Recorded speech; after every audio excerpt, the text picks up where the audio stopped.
Welcome to the virtual event addressing the crypto question, produced by the P3 Network. We are a convening force that brings private industry with country-level engagements and the public sector together. Thank you again to our sponsors who help make this possible. This webinar's focus is particularly on national security, and the series is to provide thought leadership for the Congressional Technical Working Group in Congress, which the P3 Network's chairman is leading. I am your host, Adrian Ewell, where I am one of the founders of the P3 Network. The series has leaders from both the public and private sector. Today's webinar, we have Jeremy Sheridan, former Assistant Director of Investigations at the Secret Service. Hello, Jeremy, how are you doing? Thanks for having me. It's a pleasure to be with you all. Great. And Kathy Kraninger, former Director of the Consumer Financial Protection Bureau. Hello, Kathy, how are you? Hello, Adrian and everyone. Fantastic to be with you today. And we have, thank you, Kathy. And we have Scott Richards. He has an extensive knowledge in organized crime and terrorism, and has been an advisor in numerous governments and on transnational threats in networks in the Middle East, Africa, and Europe. So welcome, Scott. Thank you for having me here, and it's a pleasure to meet everybody to discuss these topics today. Thank you, Scott. And of course, the Honorable Congressman Pete Sessions, who has provided over 2 decades of leadership in Congress supporting a stronger America, both in technological innovation and national security. Particularly, the Congressman has led and unified the discussion around digital assets and blockchain technology. He is a leader of the Crypto Technical Working Group and a supporter of the P3 Network. Hello, Congressman. Hope you're good today. This is a very exciting time, and one that hits at the essence or the basis of the integrity of the system and the need for people to feel like this is not just a good investment, but a safe investment. Delighted we're doing this. Yes, definitely. And just to give some context to everybody, we have a lot of things going on, national security and blockchain. There's 70 plus bills in Congress being introduced about crypto. What is going on in Congress? What is going on in the halls, the chambers of Congress right now? Thank you. The essence of the discussion on the Hill is one that still centers itself around conversation that really took place in the form of legislation in the Senate. As we know, that was kind of the first shot out there of looking at not just crypto, but how it related to the marketplace.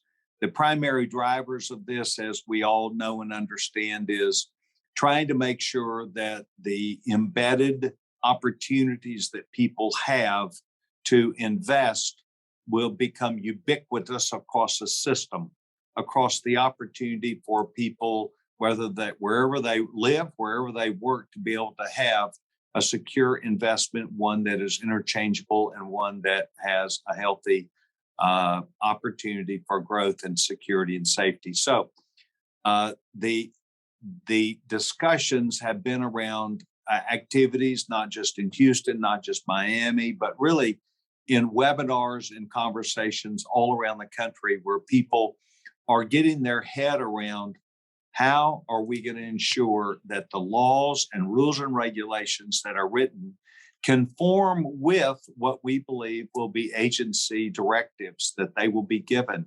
And about the last thing we want is to overburden the industry, but we want to make sure that there's a balance with safety and ubiquity in that transaction. So we have not really moved an inch forward. It has been off an agenda that was driven by the majority party, the Democratic Party, by this administration.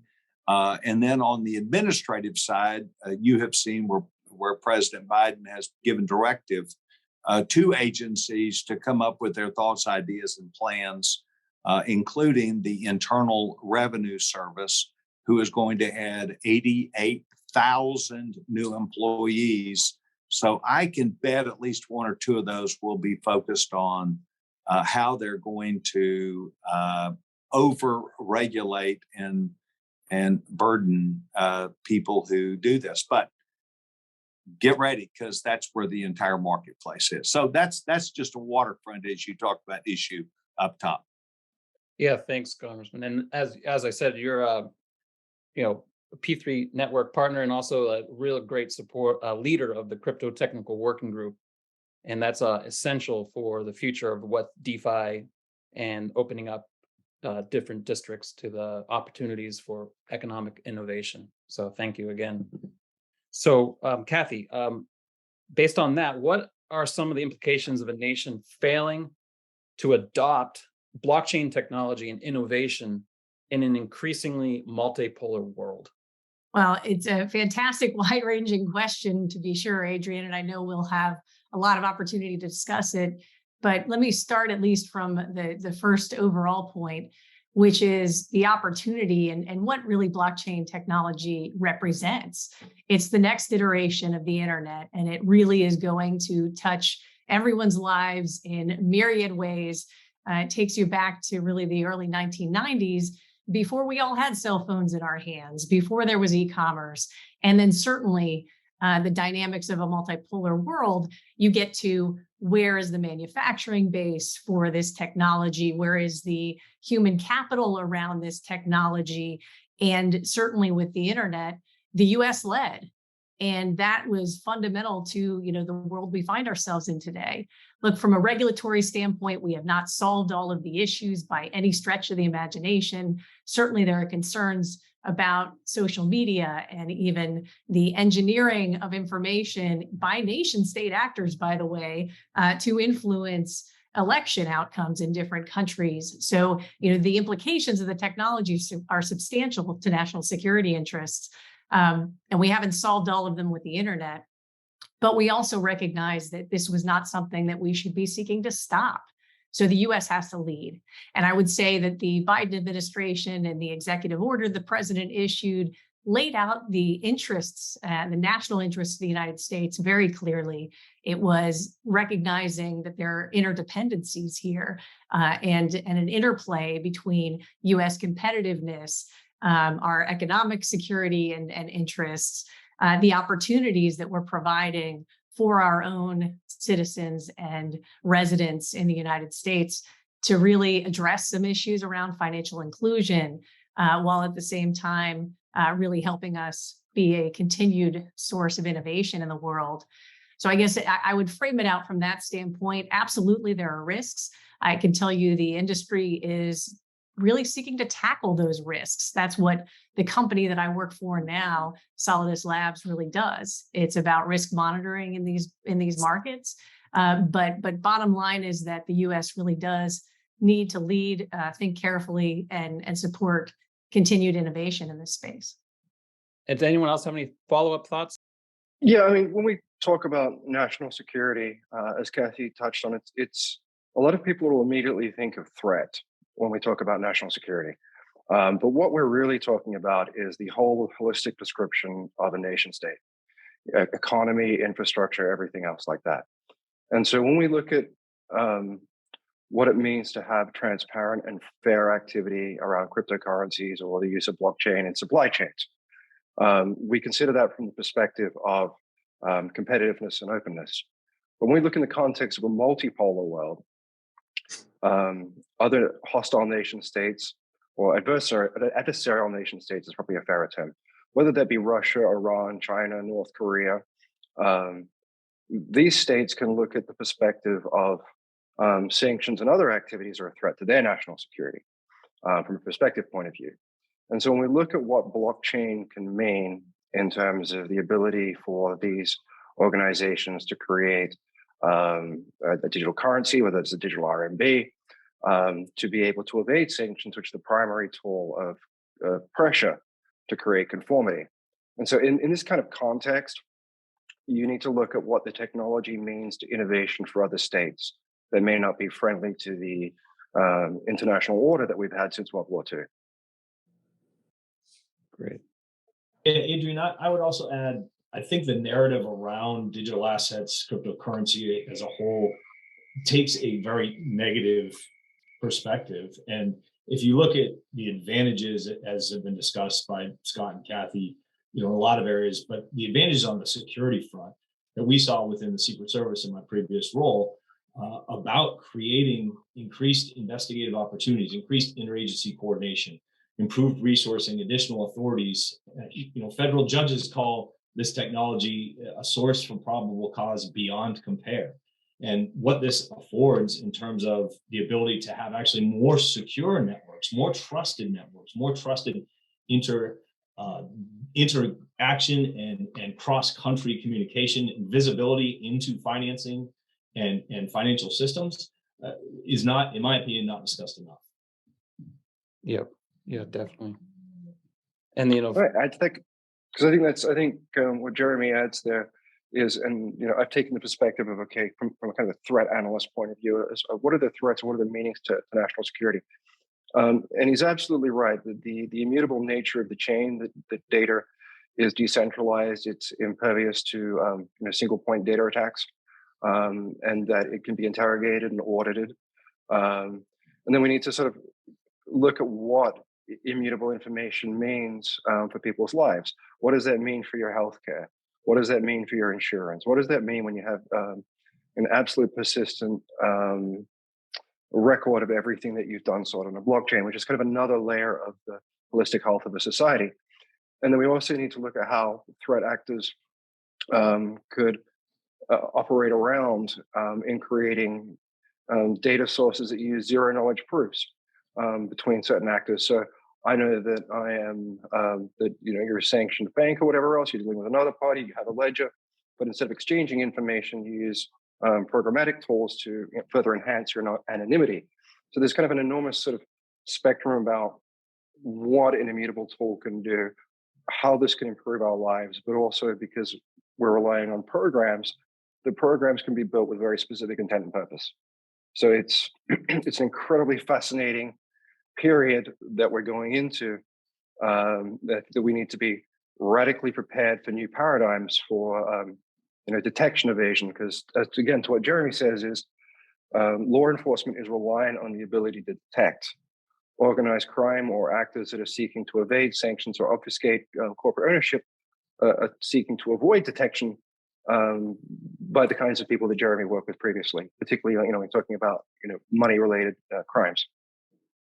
Yeah, so basically you're saying that the role of Congress is to be up in line with the paradigm shift, go towards the new technologies that are going to create the proper application of the technology, and that's what we're looking for right now from the crypto technical work group. From a kind of a Congress side or a legislative side, a law enforcement side, to detection.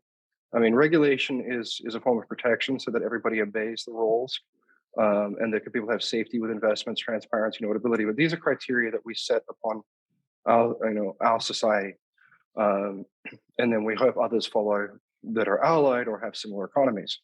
But when you look at what you require in terms of innovative thought paradigms and thinking, there's so much expertise in cryptography involved in these things, so much expertise going into concepts such as, let's say, zero knowledge proofs and SNOCs that are designed to protect people's personal information against what could happen, using the healthcare example, or so that information can be exchanged without exposing all the private data to third parties and so on and so forth.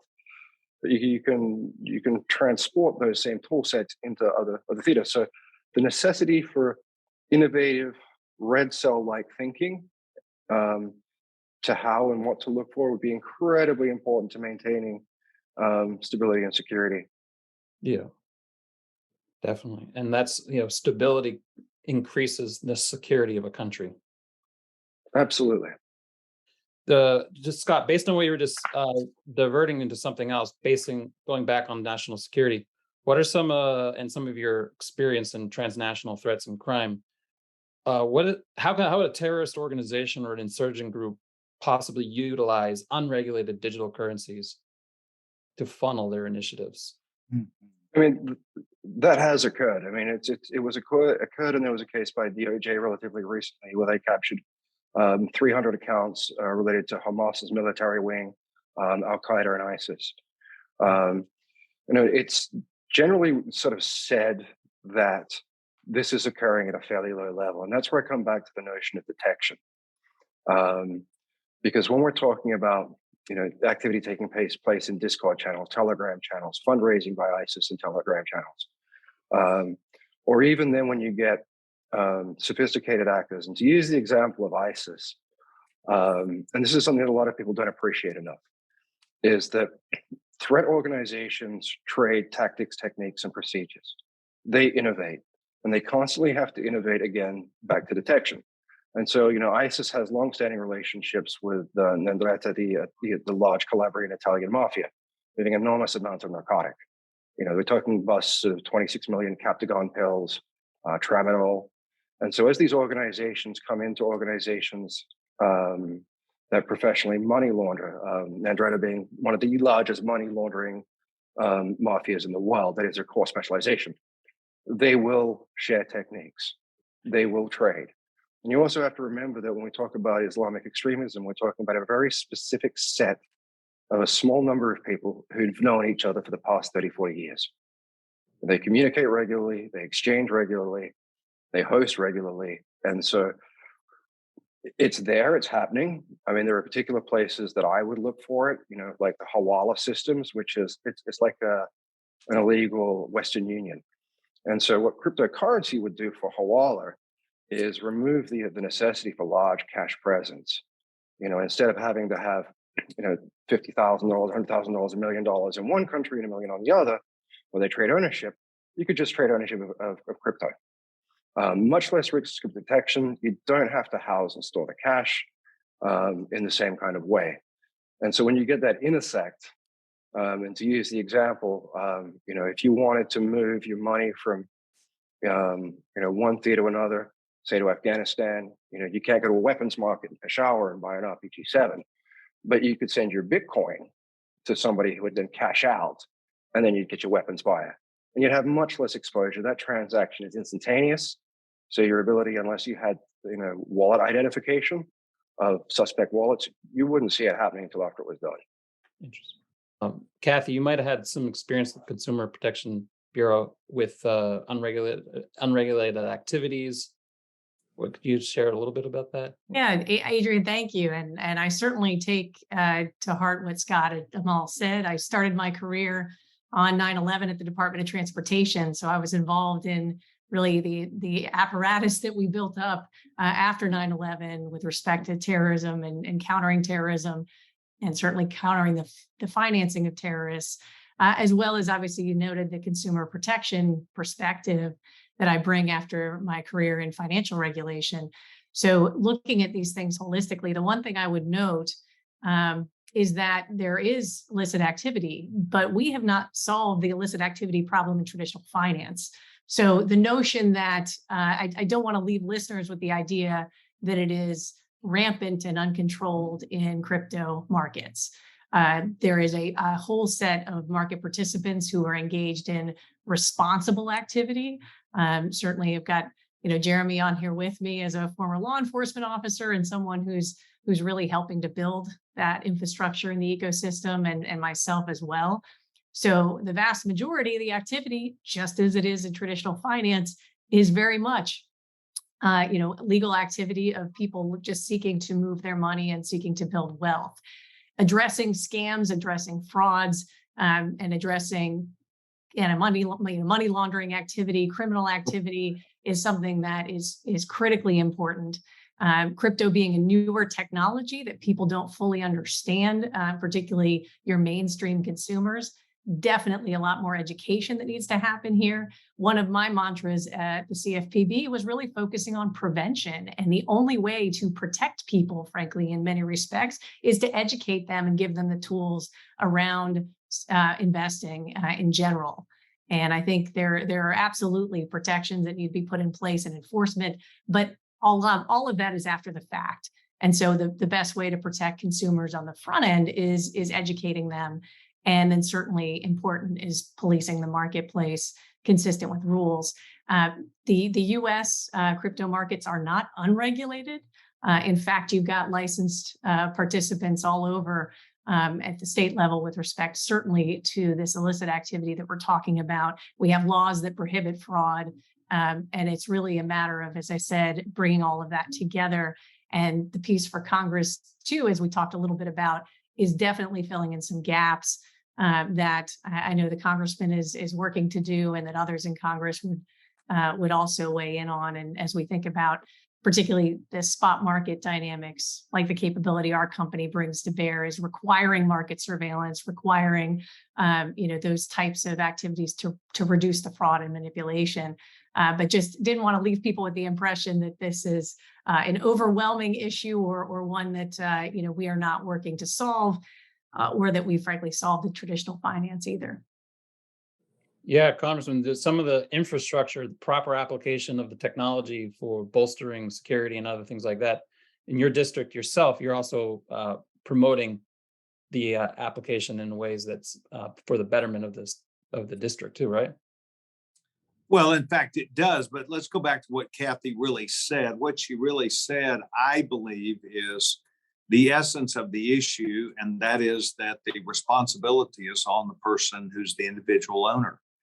And as you know, in traditional finance, it is the institution that has that primary responsibility at some point. Whether it depends whether it's stocks or bonds, it depends whether it's in an FDIC covered account. But the transparencies that are in that system, or the known frauds that come from that system, come from criminal elements that are always at lurking at our doors, the wolves that are trying to steal and take. And this is where she is, I think, really dead on with understanding about why we're trying to get ourselves to where we understand not just what's in the account, but the transactions that take place therein. Of all the work we've done, I still don't know how apparent the transactions are. I know they happen in split seconds, but to a netting out perspective, I don't know when that actually happens to where a theft would be seen. A theft would be reported. Whose responsibility is that within this blockchain event cycle? And so there's a lot that we have questions about. There's a lot that I think Kathy, she's really, these three people that you have on here have vast knowledge. They've thought through a lot of these, but I don't see where we're going to tell them how to do things. I think that we'll come up with a responsibility. And so that would be a key question that I'd ask Kathy and others from a government CFPB perspective or from a user perspective, who should be responsible and where's that netting out process and who's watching the hen house. Yeah, definitely. And that actually kind of a good segue, Congressman, into a question I have for Jeremy. The basically, Jeremy, based on your experience working with the Secret Service and stuff like that, and government, what are some of the vulnerabilities to a security breach in the country as a result of these currencies, phishing tactics by foreign adversaries, but also looking at it from the standpoint of how can we utilize these technologies to benefit the country? How can we use them to actually resist those things? Yeah, thanks, Adrian. That's a great question, and I really thank the Congressman, Kathy and Scott, for their leadership on this. I think all outstanding points that lend to this conversation. And to answer the Congressman's previous question, I would provide the answer of efficient regulation. I think there are existing structures within law enforcement, regulatory bodies, rule makers, and others that afford us the opportunities to answer the questions that he and this industry are looking for. In terms of your question about the what and the who, I think it's important to discuss a little bit about the how to frame the context. As Kathy said, important to note in all of this that the digital asset space, digital finance, cryptocurrency as a whole is not inherently criminal in nature. I've testified in front of Congress and answered that same question. It's not designed for criminality. It's simply a tool to provide financial opportunity. Unfortunately, there are bad actors who use it for criminal activity. But what I saw in the Secret Service and what I see currently in my role in the private sector as the Vice President of Regulatory Affairs in my company at Prime Trust is the crypto asset and traditional financial sectors increasingly converging, which creates new opportunities within a very complex landscape. And that landscape, as Kathy said, has regulatory, and the Congressman said, has regulatory structures in place. But what I see is just an inefficient application of those because it's at the state, the federal, even the international level that creates gaps in enforcement, allowing for criminal opportunity and criminal activity. There's, unfortunately, because of this, not much fear of enforcement from the criminal actor. And there's an inconsistent application of the safeguards that exist within US law related to KYC, AML, and what we're talking about today, combating the financing of terrorism. If you combine that with the maturation of the criminal ecosystem, like Scott discussed, that has grown over time that we haven't sufficiently suppressed in the public or private sector, a continued inadequacy of cyber defense and cybersecurity systems across the interconnected entire cyber landscape globally, as well as nation state involvement that's been referenced earlier, that doesn't provide extradition, that offers safe haven, and in some cases offers material support to these actors. What you have is an environment of huge opportunity. And what will eventually happen, in my opinion, is an expansion beyond the financial sector to broader objectives that have kinetic effects, more physical results. The former secretary that I worked for used to call it killware as opposed to ransomware, and attack vectors that will focus on financial sectors, but other sectors as a whole.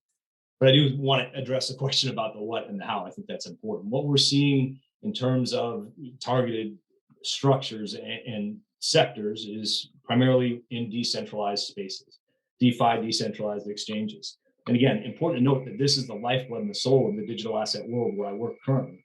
And very important to have these structures in place, the privacy protection, the decentralized nature of them.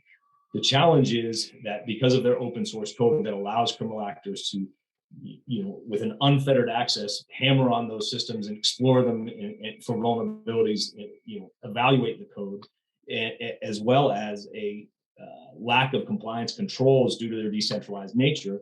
You have non-compliant exchanges that we in the Secret Service took down, BTCE and others, SUEX, ChatX, and so forth, that don't have a central administrator with oversight of user accounts, records, identities, or activities, similar to what the Congressman was referring to. And these provide a useful mechanism, not a solely criminal mechanism, but simply a tool that allows laundering of criminal proceeds, crypto asset to crypto asset swaps. They avoid exposures to regulators or law enforcement and allow criminals to evade seizure.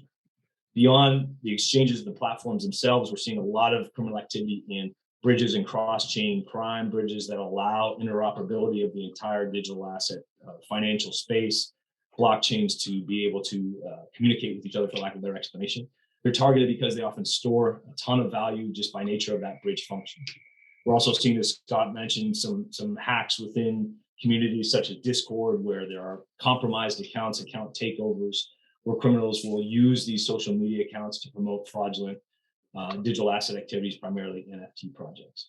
Important to note before we move on to the who, as Kathy said, this is still eclipsed massively by a traditional financial product. If you look at the amount of exchanges that have seen funds, seen attacks, $2.6 billion worth of crypto stolen across 46 exchanges, but that's since 2006. Used just by means of comparison, the pandemic fraud that's occurred in this country over the past 2 years alone, that's eclipsed $100 billion. Traditional financial crime, still a major problem, and the criminal element that's just using this as a tool is just really a consequence of this new technology. But lastly, the who, just to address your question, it still is the human element. This continues to be the weakest link. It is the easiest avenue of ingress, the most effective attack vector for the adversary.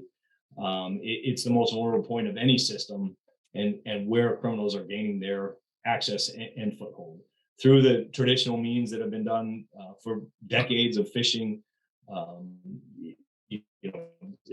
scamming, social engineering, and so forth.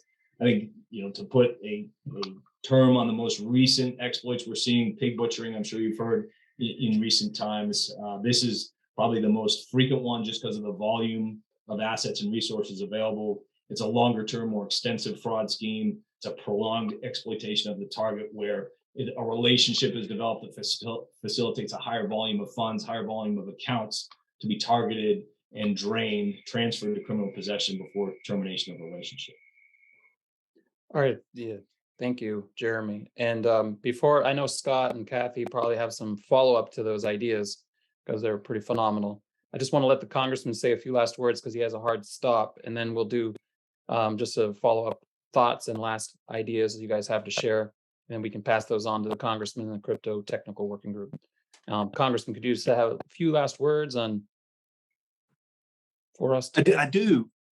And my words really are of how pleased I am that we are engaged in this with the professional talent that you've assembled. This talent comes up with not just questions, but comes up with probable answers. And this is where our technical working group needs to move itself. And it needs to move itself to understanding, as we have seen, the application of not only international characters who have become a play that we talked about, but also the criminal element that is theft and stealing and manipulating. And this is why what we're doing with these professionals who have a lens to the day-to-day activity are so important. So I would say we need to stay after this. This is vitally important because we will need to measure 3 or 4 times and saw once. And we need to saw and decide where we're going to provide not just context to the administration, but real policy around the security of what I think is a great idea in the future for so many people, not just around the globe, but here in the United States, as an asset that's been talked about, but that grows and increases in value with the participation of people in their viewpoint. So very, very pleased to take part in this, and thank you. I'm sorry that I have to go, but I hope that I did well enough to get invited back. Yes, and Congressman, our last event in Austin was pretty awesome, but I want to invite you down to Medellin, Colombia, November 9th. We're going to have another roundtable. Yeah, probably may or may not be there, but I will be very interested. And it's the kind of engagement that this crypto brings to the world, and something as my sons have told me, Dad, you have your own, and y'all have done whatever you did to it, and the inflation and everything else. Give us a shot at this, an equal shot, and that's what I believe in. And really want to thank for our 3 professionals who are on here. I've asked my staff to make sure I get their information. I have a need to follow up with them, so don't be surprised if we ask for and give you my email information and theirs also. Thank you very much. Definitely. And there'll be a link in the bio in the video for you guys to see. Great. Thank you. All right. Thank you, Congressman. Okay, here we go. And so to follow up on Jeremy, what you were saying and stuff, Scott, I'm sure, and Kathy, and even Amal, I think you're still there too.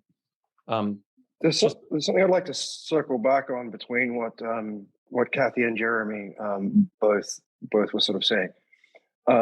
Kathy talking about the necessity for education, awareness, and everything else like that.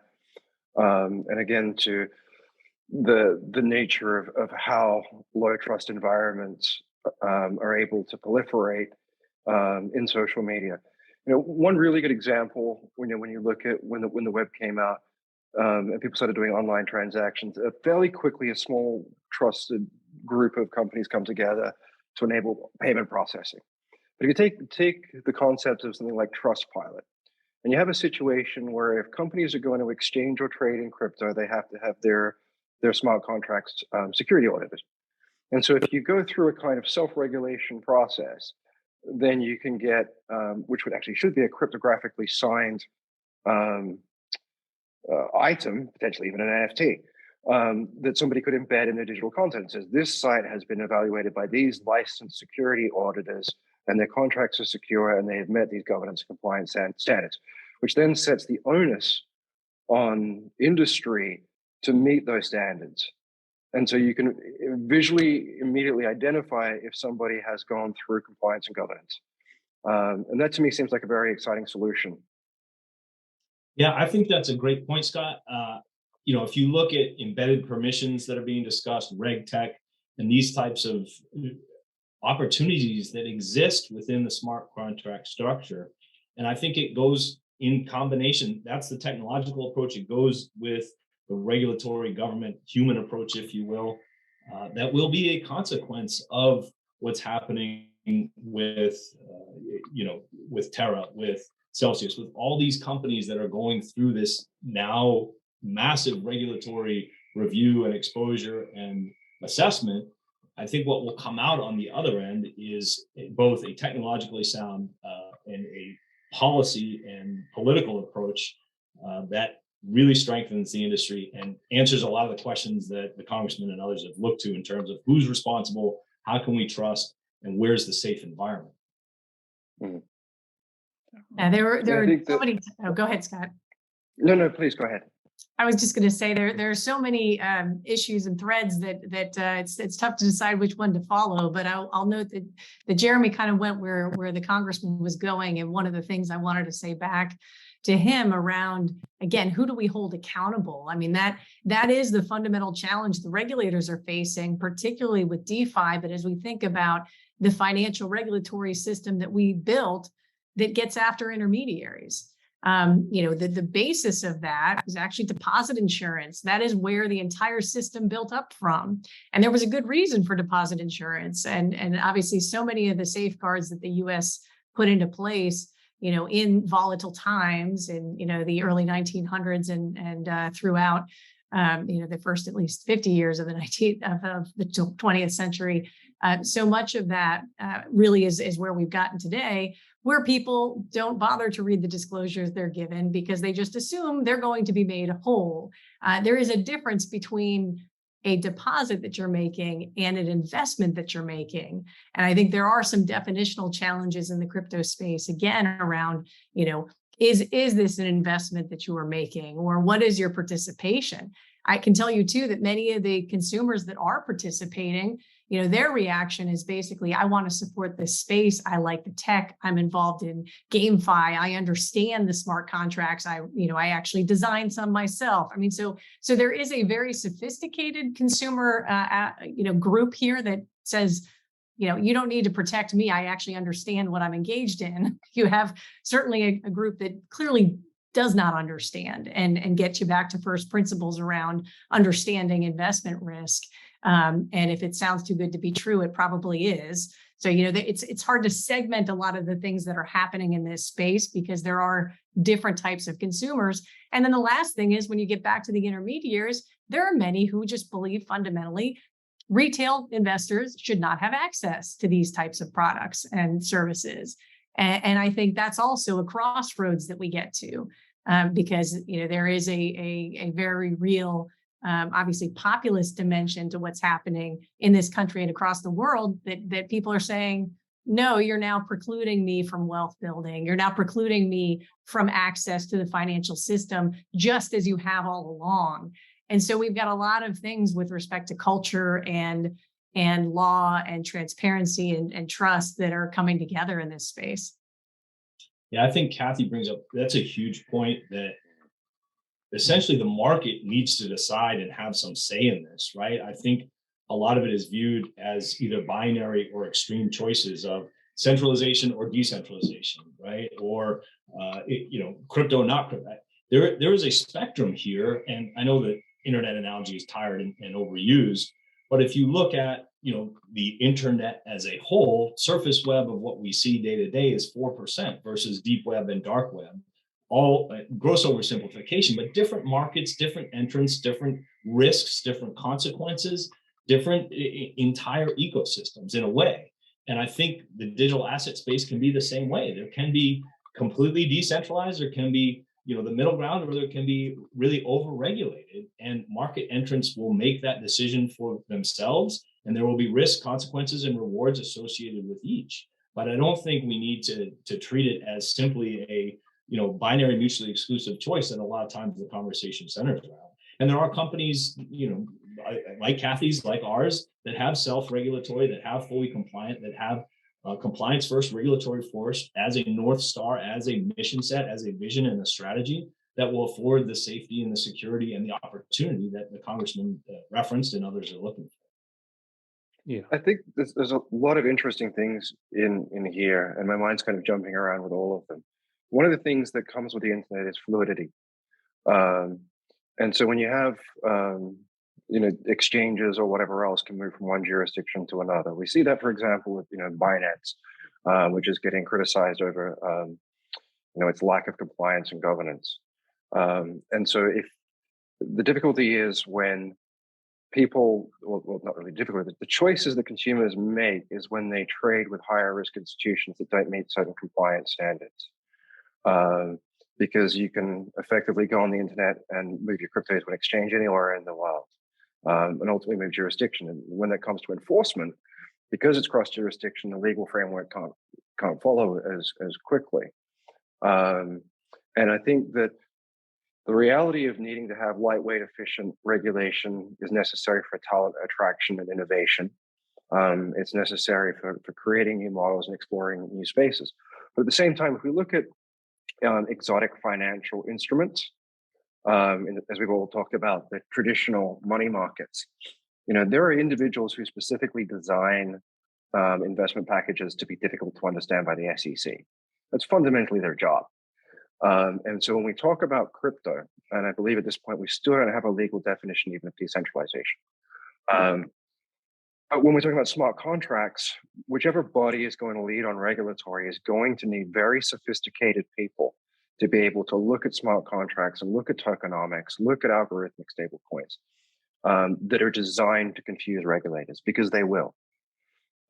So either we take the approach of having some plasticity, or the need for sophistication, or forcing these people to make clear definition.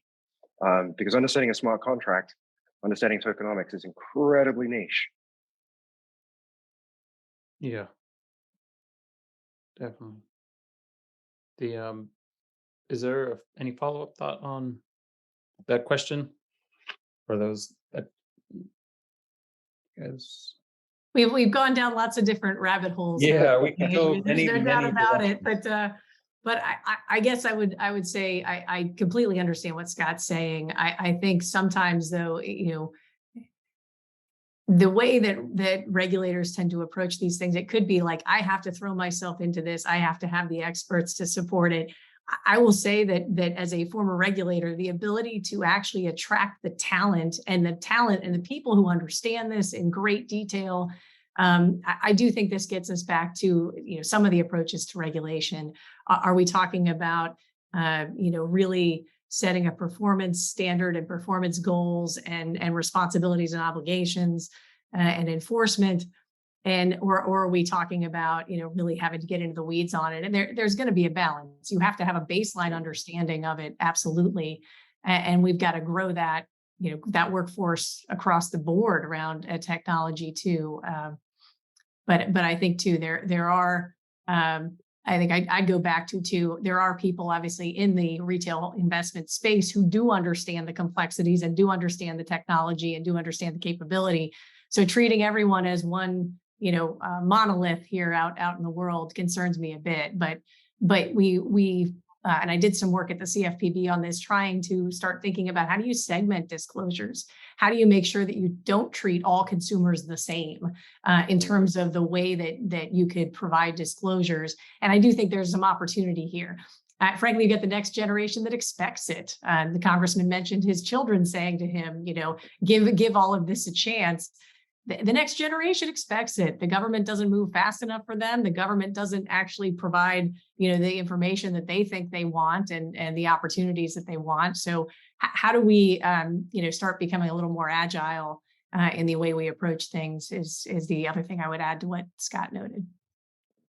I would absolutely agree with what you're saying. And I think that's where we come back to looking at the structures and processes where companies conduct compliance with approved entities, take the weight off of the regulators, to put the trust in the market becomes very convincing. And I like the idea of the deposit insurance as well, because that also says that if you produce a certain amount of coin and release it to market, you need to have the collateral to handle any losses that occur. And so if you can't put up enough insurance to issue $10 million worth of coins. Well, you can only legally, register 1 million coins. And those sorts of things put the pressure on the market in the same way that we've had to do, as you exampled so very well, with the banking system. And I think these are the exciting solutions that ask the market to be responsible. And if you're not going to be responsible, and then you go to a different jurisdiction, then that jurisdiction gets a reputation for being a low trust jurisdiction. And then that's to accept when the market forces take care of the problem. Yeah, it seems like the main issue is that legislators and regulators signing these bills into law often don't really understand what they're signing, and it's our role here, the P3 network, to provide that leadership, so that trusted leadership, not just people out for their own personal interest, but producing the proper thoughts and ideas so that they feel confident signing into law those legislation and recommendations that we provide. There is because I've taken the view, I guess, of threat analyst. I'm very, very pro crypto. I'm very, very pro blockchain. For the enormous amount of transformation it can do and hasn't yet realized in the full extent. But I think there's one thing that needs to be said about cryptocurrencies that they offer that the Swift networks, ACH, don't, is resilience. And we talk about this often in my area of the world, is that we haven't seen what we would call full spectrum warfare, which is the weaponization of basically every aspect of everything from the economy to technology to kinetic warfare. And the cyber capabilities at this point are no doubt capable of decimating the SWIFT system. We've seen Russia and China use information operations, disinformation. We've seen, Russia using, issues with food supply, gas supply, in order to coerce behavior. But the moment that we have a full spectrum cyber warfare, the SWIFT network would be the first thing that would come under attack. And what we saw in Venezuela when they had the power blackouts was very interesting because of the use of Bitcoin down there. People use mesh networks to continue to connect to the nodes. So when you look at the cryptocurrencies can function as a decentralized entity, they are in fact a resilient monetary network, which potentially even in developing economies or economies that experience chronic hyperinflation, that these cryptocurrencies can perform an enormous, powerful social role as a secondary economy that ultimately is resilient and enables people to continue to transact. It's a worst case scenario, but it's a very valid reason in a hostile multipolar world to look at a decentralized network. Yeah, and that's the main goal, is to create stability in these regions. Mm-hmm. Yeah, definitely. And the confidence of their people. I mean, you get a lot of different dimensions here. But and Scott, I didn't take you as I figured you were here in large part because you are a believer, but always good for us to exercise the conversation and talk about the risks and being fully transparent. So